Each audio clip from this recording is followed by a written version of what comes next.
Her name was Lola. She was a showgirl. But that was 30 years ago when they used to have a show. It's now a disco, but not for Lola. Still in the dress she used to wear, knitting flowers down her hair. She sits there so refined and drinks herself half blind. She lost her youth and she lost her Tony, and she lost her mind at the Copacabana, the hottest spot north of Havana. At the Copacabana, music and dancing, they're always in fashion at the Copa. Don't fall in love. Woo! Okay, yeah, how's that for an intro? That's the only intro you're going to get. All right, yes. This segment of the episode And Just Like Crap, Season 3, Episode 7, They Want to Have Fun, brought back some memories. It really did. A lot of stuff going on in this one, okay? And it all takes place in the same house, so it made it a little bit easier to review, okay? So I managed to get a lot of bullet points in there, as opposed to, okay, then they go to Tiffany's and talk about, instead of doing that, you already know where it is, okay? It's all in the same house. It's all in Carrie's house, okay? They got balloons. They got a karaoke machine. It's the usual idiots that are there, okay? It's the typical dog show, okay? It's the untalented singers, unlike me.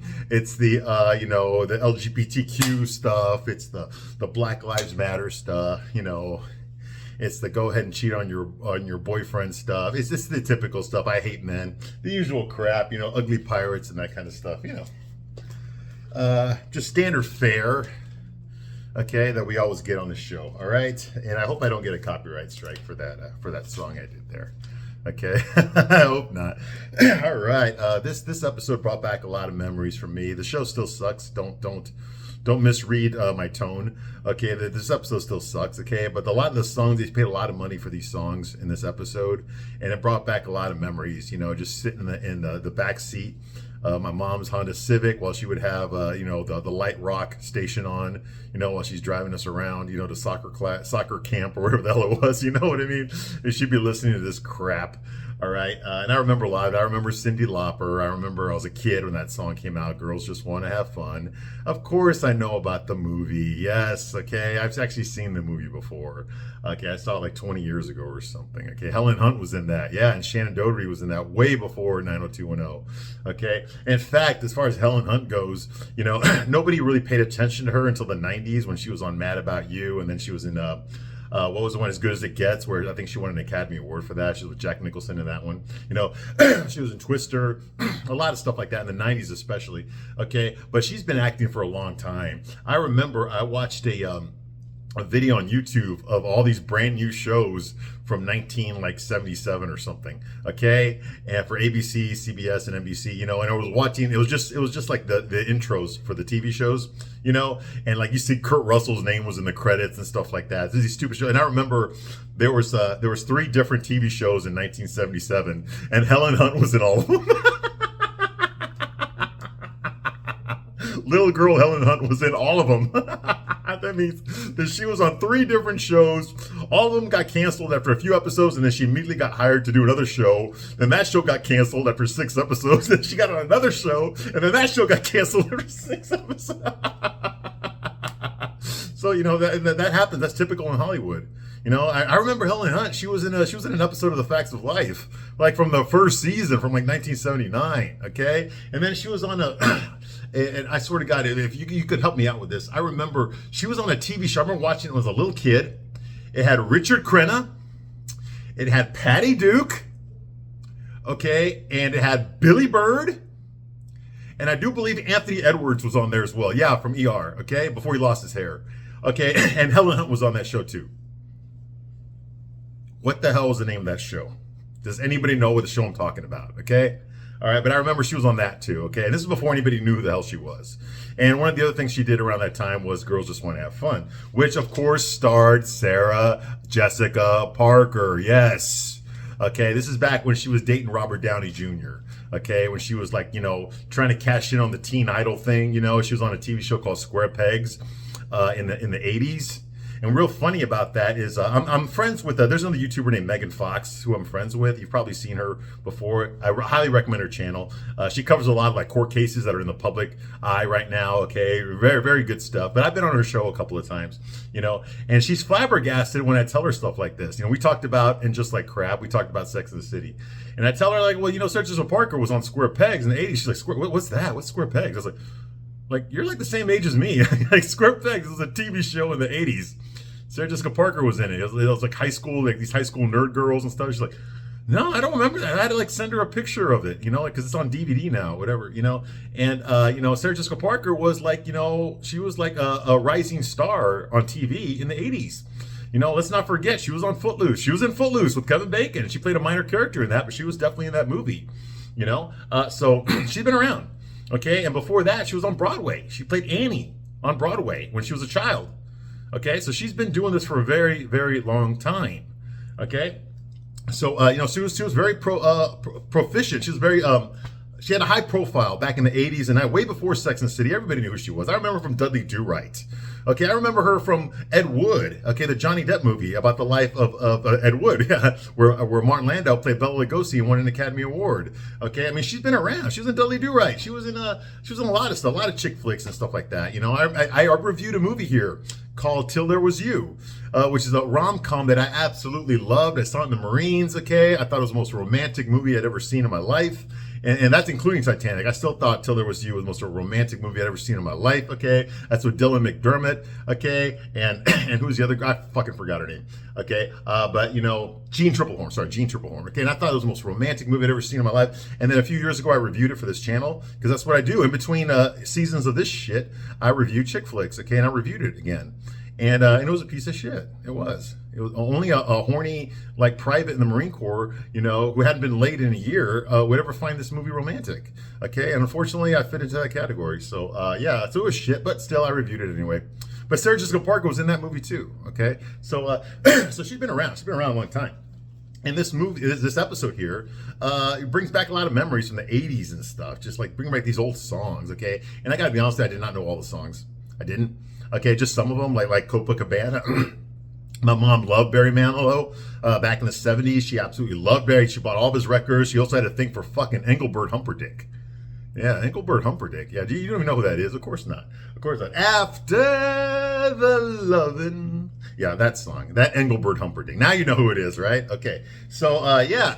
So my mom had a thing for that. This is way before we knew that Barry Manilow was gay. Okay, he came out of the closet like 10 years ago or something, right?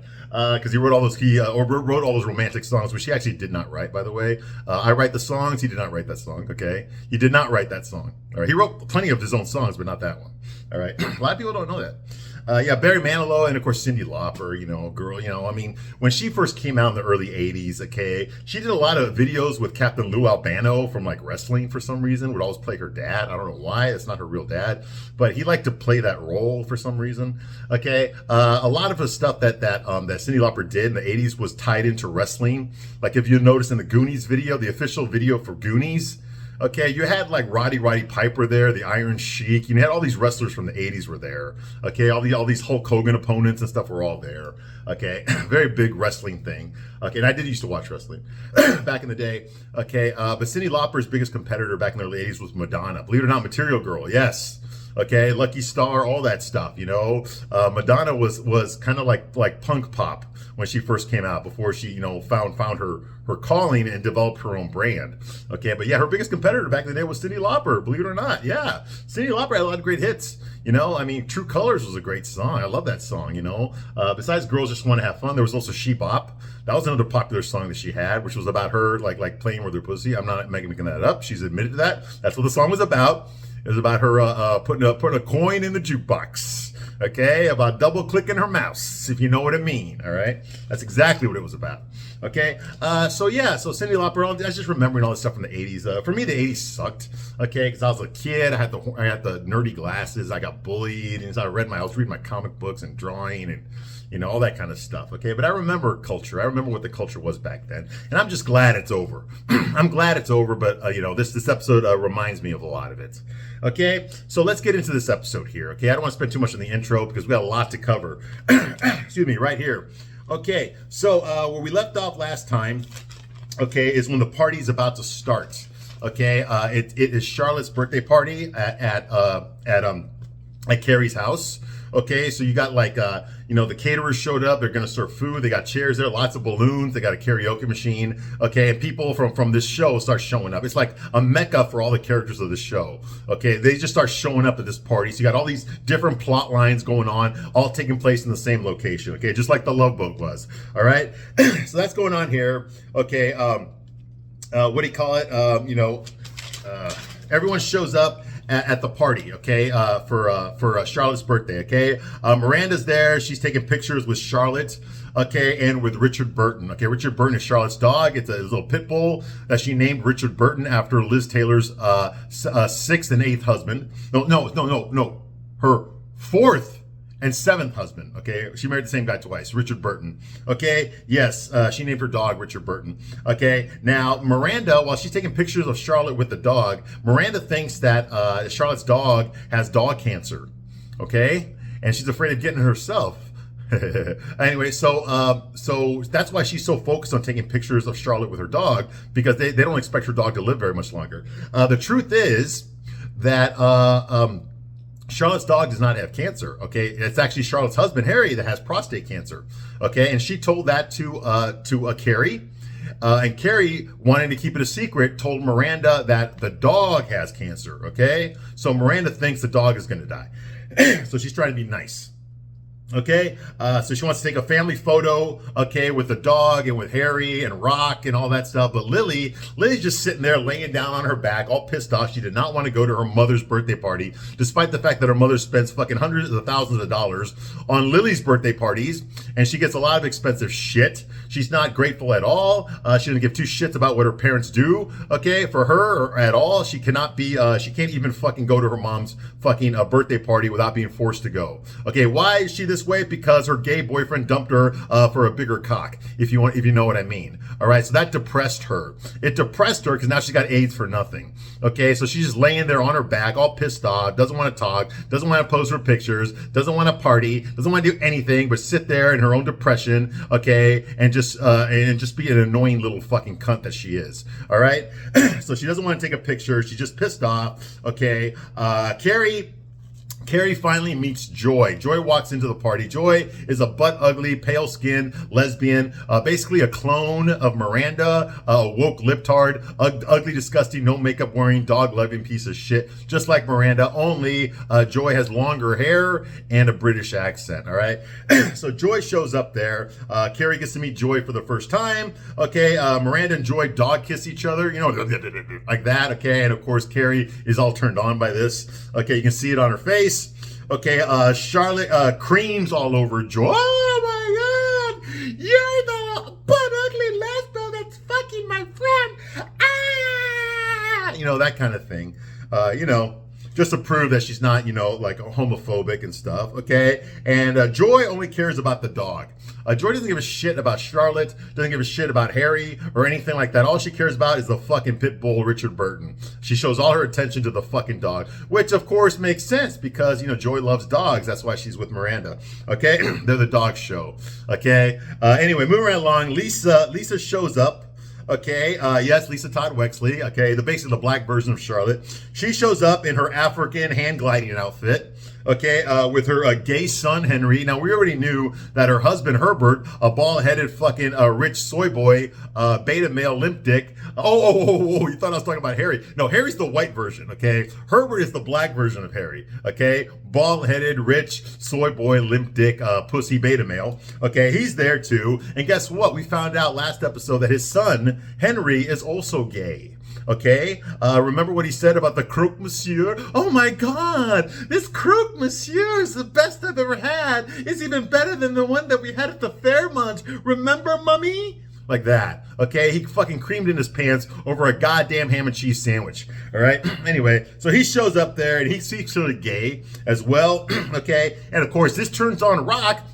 Because Rock is a fucking lesbo, okay? She's a transgendered piece of shit, okay? A communist, okay? I mean, she's complete in the fucking Joseph Stalin outfit and hat and everything. She's doing the fucking Russian dances and all that kind of shit, dude. She's all about that, okay? The revolution, okay? You know, I bet she salutes to fucking Lennon every night, all right, with her fucking politics.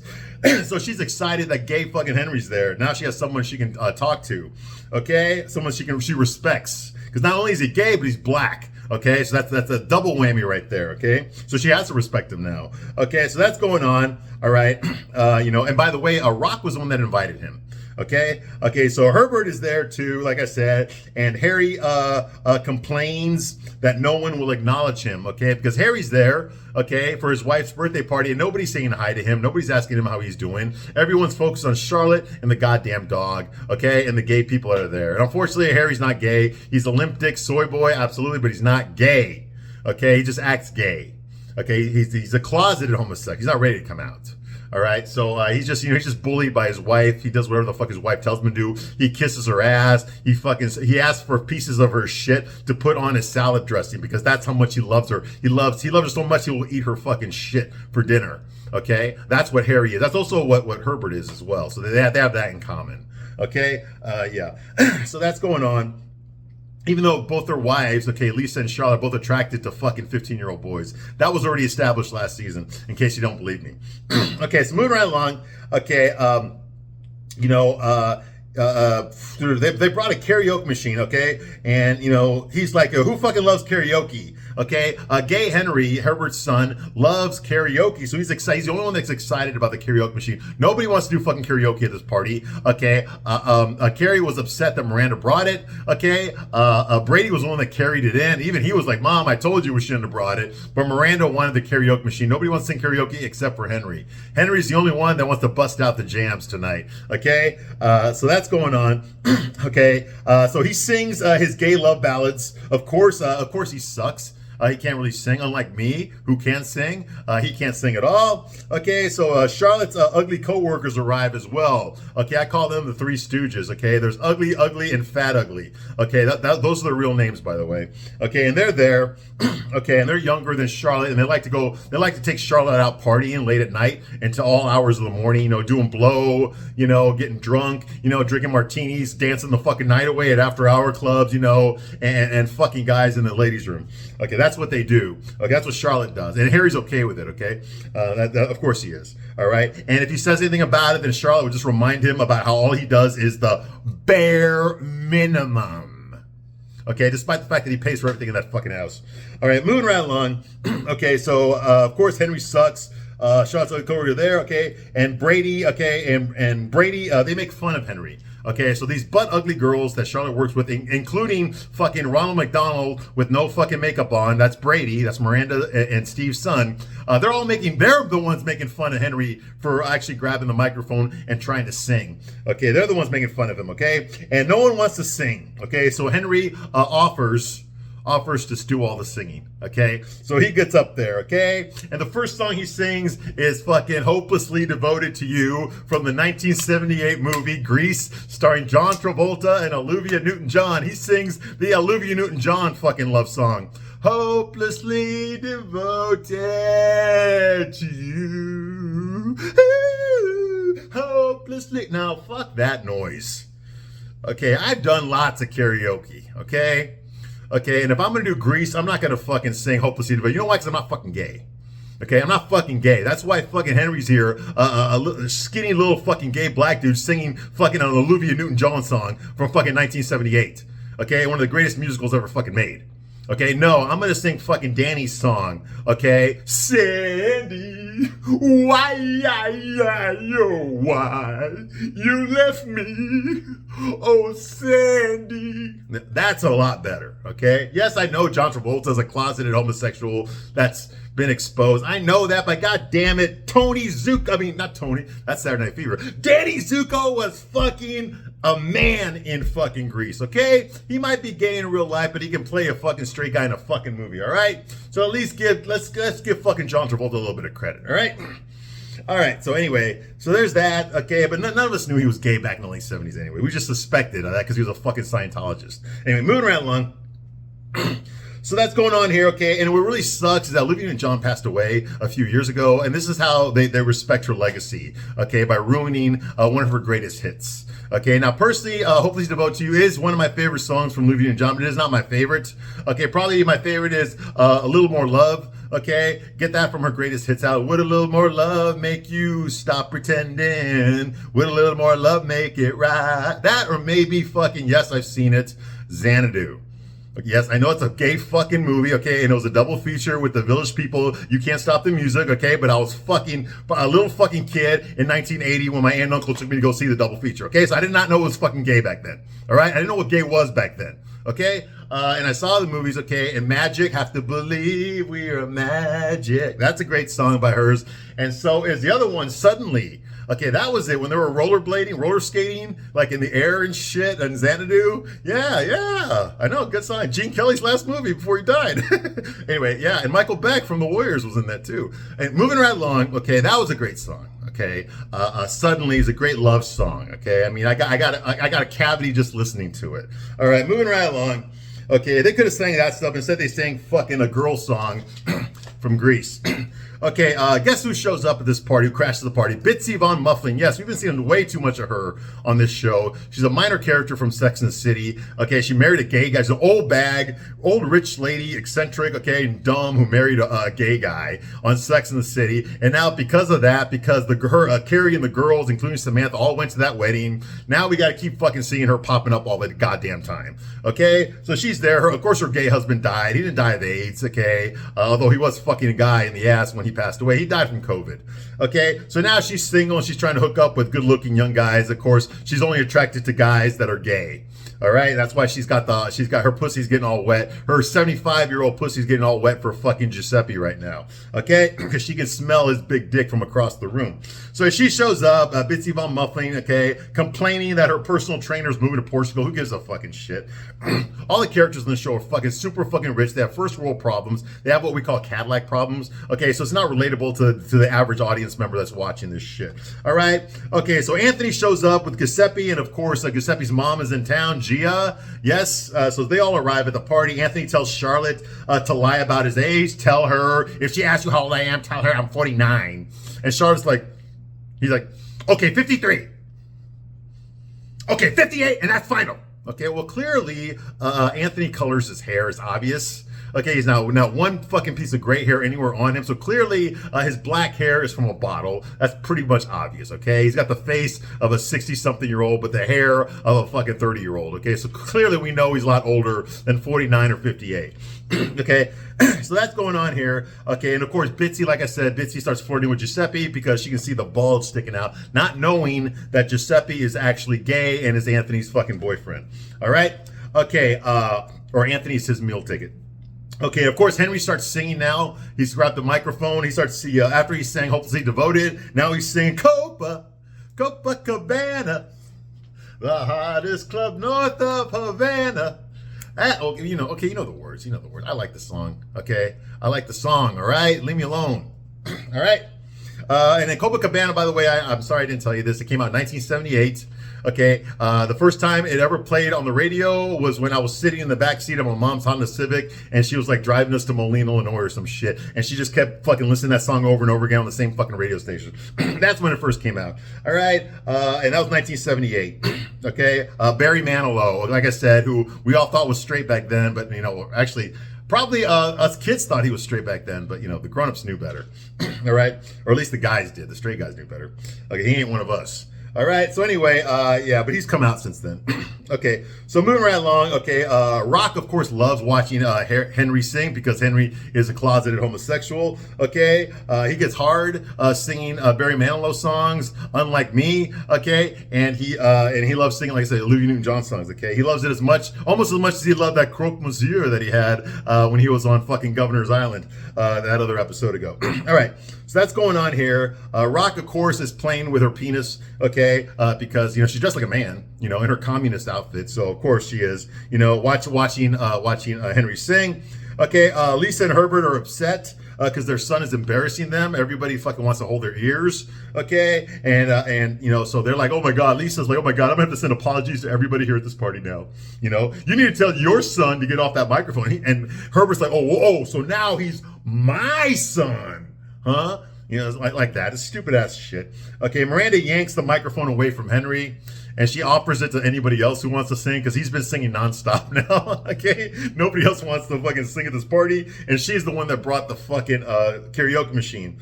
All right. So Miranda says, like, oh, I didn't know this would be a one-boy cabaret. Cabaret, by the way, is another fucking gay movie starring Liza Minnelli. Yes, Judy Garland's daughter. Okay, and that's something else. Okay, anyway, so then, of course, the next song we start hearing is Girls Just Want to Have Fun. Yes, Girls Just Want to Have Fun. Basically the title of this episode, okay? And yes, there was a movie in 1985, I think it was, or 86 or 84, somewhere around there. It was the era of the Go-Go's, you know, Wham and Culture Club, and David Bowie was doing Blue Jean, and fucking whatever. For the straight guys, okay, there was heavy metal, okay, there was Quiet Riot, okay, and there was Van Halen, you know, stuff like that. But for the girls, you had the Go-Go's, the Bangles, okay, like I said, Wham, okay, you had with Tiffany, you got Debbie Gibson, Electric Youth, you know, all that kind of fucking shit. Okay, New Kids on the Block hadn't quite come out yet. All right, but you had a lot of shit like that, okay? And this fell into that category of the 80s. The pink 80s, the glitter, the big fucking hair, okay? The hairspray, the perms, okay? The bow ties in their hair, okay? The baggy fucking Jessica Biel sweaters, okay? You know, the leggings, you know, Back to the Future, and all that kind of fucking shit. That's what the 80s really was, okay? And I never want to go through that again. You know, everyone was gay back then. If we had Duran, Culture Club, what the fuck, Michael Jackson, Prince? How can you fucking tell me it wasn't gay? This shit was all fucking gay. I was too young to fucking realize that. Anyway. So, of course, they start playing Girls Just Want to Have Fun, and then you see Carrie's look on her face like she remembers playing Janie in that movie. Yes, I remember the name of her character. Yeah, Janie, that was her name. Okay. Now, by the way, that song came out in 1983. Okay. And so like I said, the movie Girls Just Want to Have Fun came out in 1985. That's with Helen Hunt and Shannon Doherty, pre 90210. Okay. Yes, I know she passed away recently. I feel sorry. Yeah, Shannon Doherty, she was a bitch. From everything I heard about her, she was a big fucking insufferable cut on set. Okay, but how does that distinguish her from everyone else? Okay, in Hollywood. Okay, she's just one of the crowd. Okay, anyway, but yes, I feel bad that Shannon Doherty passed away. Okay, because I do remember her from 91210. Anyway, and she was in Girls Just Want to Have Fun, like I said, with Helen Hunt. Okay, so that's going on here. Okay, Miranda calls out Carrie, who refuses to sing. She don't want to go up there. Okay, and Charlotte, of course, the birthday girl herself, she refuses to sing. Okay, so she asks Lily, and Lily, of course, you know, says like, girls just want to be left alone. I'm too busy being depressed that my little dick boyfriend fell in love with a big dick Eric. Ah! Yeah. It's true. It's true. She's upset that her gay boyfriend would rather have a big cock rather than her Asian AIDS-infested pussy. I know, it sucks, right? Do the math on that. I can't figure it out. Anyway, so moving right along. So Miranda says, like, well, since no one wants to sing, girls just want to open gifts now. Now, Miranda's trying to act like a goddamn fucking game show host. Okay, you are not Peter Tomarken, Miranda. Okay, and you sure as fuck aren't Wink Martindale. Okay, you have nowhere near that fucking kind of talent. Okay, and you're butt ugly on top of all that. You look like a fucking sausage about to burst out of that fucking Studio 54 outfit. Okay, that's 2 sizes too small on you. Okay, so just shut the fuck up and get the fuck off my screen. Anyway, so Charlotte's co-workers, of course they brought no gifts, even though they knew this was their co-worker's birthday party. They brought no gifts except for one girl. She brought a candle just in case. All right. Okay, yeah, the 3 Stooges there. Okay, Mo, Larry, and Curly. Okay, Seema arrives with an eye patch on, of course. Captain Jacqueline Sparrow herself. Okay, more like Blackbeard. Okay, she arrives with an eye patch on, like this bitch who cares so much about her looks. Okay, her whole lifestyle is all about appearances or everything. Isn't that what she said a couple episodes ago? Appearances or everything. Okay, but yet she walks in with a fucking eye patch to a big fucking party with a goddamn eye patch. Okay, this makes no fucking sense. Okay, you know, just when she couldn't get uglier, she walks in with a fucking eye patch, okay, and that she made the eye patch out of a Louis Vuitton fanny pack.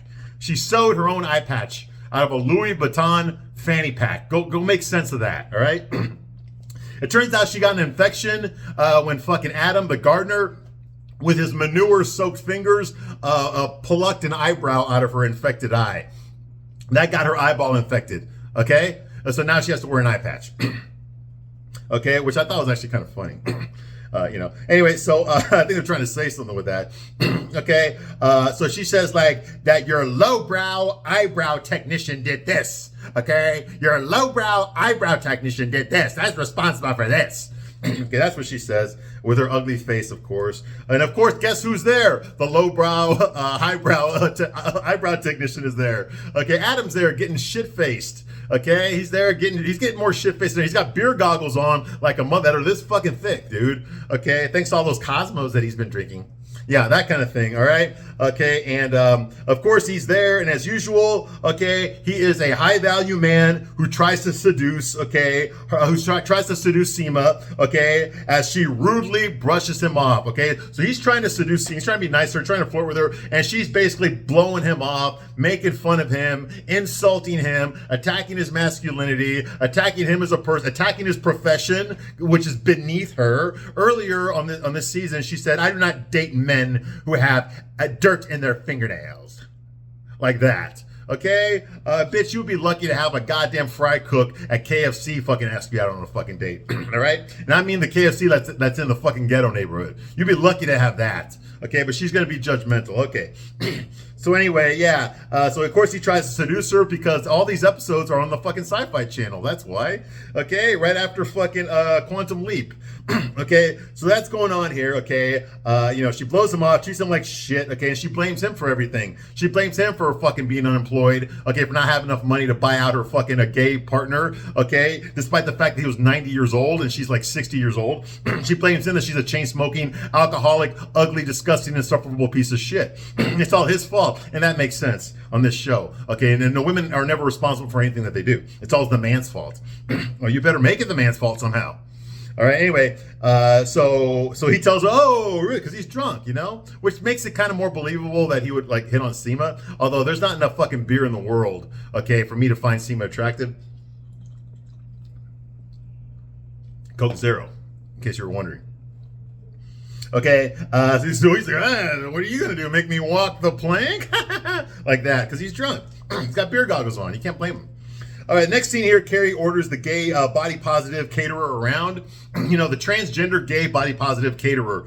Yeah, I'm not making that up. Okay, look at that fucking thing, that Frankenstein thing with a wig on. Okay, the gay transgender body positive, like 6'7" fucking thing that's catering the party. Orders him around. Okay, them around. All right, okay. When all of a sudden Duncan Reeves arrives. Okay, Duncan Reeves, her downstairs neighbor, who's also a writer. He writes nonfiction though. Okay, and they are bored by the birthday baby shower mashup. They're bored by it. So, you know, Bitsy, of course, spends a moment there talking about some bullshit stuff that I don't give a shit about. So I'm not going to mention it other than that. Gia's there. Gia, of course, is Giuseppe's mom. Okay, and she talks to Anthony, Giuseppe's boyfriend. Okay, and she does not like Anthony at all. Okay, and Gia tells him, so you sell bread with a bulge, okay? Because Giuseppe, her son has a big fucking cock, okay? And is struggling to rip out of the tight denim romper that he wears when he's working the register at his boyfriend's fucking gay bakery. Okay, and that's how they get people to come in. That's how they get men and women to come in. See what I mean? This show belongs on the fucking Sci-Fi Channel. Okay, and so she thinks that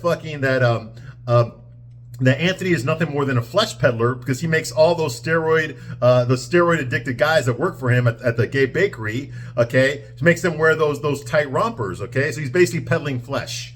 That's what she looks at it as. Okay, okay, and she says the uniform you make them wear is all about sex. Yes, she has an Italian accent despite the fact that she grew up in Buffalo, New York. All right? And Anthony says like, well, it's not about sex. It's about fun. It's fun. It's a fun bakery. And Gia says, so you think sex is just about fun? Okay? And of course, he gets nervous, okay, you know, because he wants Gia to like him. Okay, moving right along. Duncan Reeves gives Carrie more praises for her book. Outside, they go outside on the balcony, okay, and he starts talking to her, and he gives her a fucking word salad. I'm not gonna repeat it. I just highlighted the important words that stood out, okay, while he's giving his fucking monologue to her. All right, he's something about like a period motif, modern sensibility, anchored, completely grounded, detailed tableau, the woman, Carrie, of course, you know, vibrant, completely alive, you have a bigger cock than me, you should be really proud of yourself, you're more successful than me, you're so much more beautiful than I am, you know, stuff like that, all right? And this goes on for like 2 hours, okay? And I'm not going to yell about this anymore because I've already yelled at enough of these videos that every episode, okay, a character tells another character how fucking great they are, okay? That's how you know the character is great. Not because you, the audience, made up your own mind on whether or not you like the character or not, or whether you found the character interesting, okay? No, not because it's well written. No, it's because a character on the show will tell you how great that fucking character is. That's how you know you got a good character. You see what I mean? You have nothing to do with it. You have nothing to do who the cool characters on the show. Okay, the characters decide who the cool characters are on the show. Just so you know, okay? Yes, so that's all going on here. Charlotte gets to open Joy's gift first, okay, which, by the way, are CBD treats, okay, which are good for terminal pets. Okay, now, Joy is Miranda's girlfriend, okay? And Joy, thinking that that Charlotte's dog was dying of cancer, of dog cancer, she got her some treats that you give to fucking dogs that are terminal, okay? But in real life, okay, her dog does not have cancer, okay? So now she's like, oh my God, you know, the dog doesn't have cancer. So now she's like, no, you weren't supposed to know that her dog has cancer. And now when she opens up the gift you got her, she's going to know that I told you that her dog has cancer. So Joy runs up there and removes the fucking gift. Oh, I was supposed to go to a different party, a birthday party, and I got the presents mistakenly. Oops. That kind of thing, right? And of course, we don't believe it. And there's no point for this at all. Okay, they just needed to give the character something to do. Okay, nobody gives two shits about Joy and Miranda together. Okay, not at all. Nobody cares. All right? So that's going on here. Okay, so Joy, Joy, of course, like, well, yeah, she'd have told me this earlier. You know, that kind of thing. Okay, so that's going on here. Okay, she grabs the gift away. Charlotte does get a candle that her co-workers at the gallery got her a candle. Two of them got her a candle, or at least they take credit for buying her a candle. Okay, and then the fat one that she works with, I forgot her name, I don't give a shit. Okay, the fat one says, like, my gift to you, Carrie, is a song. So she grabs the fucking karaoke microphone, okay? And no, I don't know the fucking song that she's singing because I'm getting too fucking sick. All right, I'm about to fucking throw up, all right? Okay, so moving right along, Miranda talks to Harry, okay? Miranda says, like, I want you to know that when the unthinkable happens, like, seriously, Miranda goes up to Harry and tells him this. I want you to know that when the unthinkable thing happens, of course, Charlotte will be devastated by the loss, but we'll be there for her, okay? Harry is like, because Harry thinks that she's talking about him, okay? Miranda's talking about the dog, Richard Burton. But Harry thinks that Charlotte told Miranda about his cancer diagnosis and that what she just said was about him. Okay, so of course he didn't take it very well. Okay, which is fucked up. Okay, Harry is in shock to hear this. Okay, and then the next scene here is that fat tub of shit that works with fucking the body positive fatso that works with Charlotte starts singing a song, and I don't give a shit what it was. I don't remember it. It wasn't anything popular. Okay, now Harry goes up to Charlotte and asks if she told Miranda about his cancer. Okay. Meanwhile, while that's going on here, Bitsy decides to sing a duet with Giuseppe. Okay, Mr. fucking gay big dick. Okay, and I don't know the name of that fucking song either. And I don't give a shit. All right. Okay. Duncan now hates karaoke because he's watching all this. These people can't sing, so now Duncan's like, oh, I used to love karaoke, but now I don't. Like that. All right. Charlotte talks to Carrie. Okay, and Carrie admits to Charlotte that she did tell Miranda that Richard Burton, the dog, has cancer. She did not tell Miranda that Harry, her husband, has cancer. Okay, so that's where the comment came from. And Charlotte's like, oh my God, you said that my dog has cancer? That's even worse. Because we all know that Charlotte loves her fucking dog more than she loves her kids, and definitely more than she loves her husband. That's already been established. Okay, I've referenced that already in many parts of this fucking season. Okay, where she tells the dog, "I will be thinking about you every day," and Harry goes like, "Oh well, I'm just gonna pretend she was telling me that," like that, like the limp dick pussy soy boy that he is.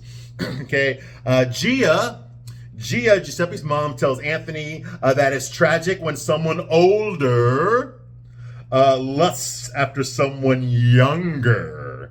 Okay? And Gia says, like, what do you think about that? Despite the fact that this is exactly what Gia did. Gia's husband, Alessandro, was much older than her. He was 49 and she was 21. That's fucking Giuseppe's fucking father. All right? Okay, Anthony says, like, he's tired of her shit now. And congrats for Anthony, okay? He's finally sticking up for himself. He's like, you don't know what I think, okay? By Gia. He calls her Gia. Okay, she told him earlier, you referred to me by Daltessa, Gianna, whatever the fuck her last name, whatever the fuck her last name, I don't remember. I'm not gonna look it up. All right, but he called her Gia this time because everyone else on the show gets to call her Gia except for him. So he said, "Fuck this. You don't want to hear what I think, Gia," and he walks away from her. And good for you, dude. Don't put up with that fucking abuse. All right. Okay, and the only reason, by the way, that a man stood up to a woman on this show is because that man was gay. Okay, if it was a straight guy, it never would have happened on this show. They don't treat any straight man with respect. Okay, no straight man ever stands up for himself in front of a woman on this show. Never fucking happens. The only one exception was Steve, okay, in season 2, where he basically told his wife Miranda what he really thought about her. And kudos for that. That was the one shining spot in this entire fucking show. But we haven't even seen Steve this season yet, so what the fuck? The only man on the show, and we haven't seen him at all this season. All right? Okay, so there's a lot more to talk about here, but I'm going to stop my review right now, and I'll be back shortly to continue my review of this piece of shit show. I thank you very much for watching this long, and I will see you soon on the next one. Bye.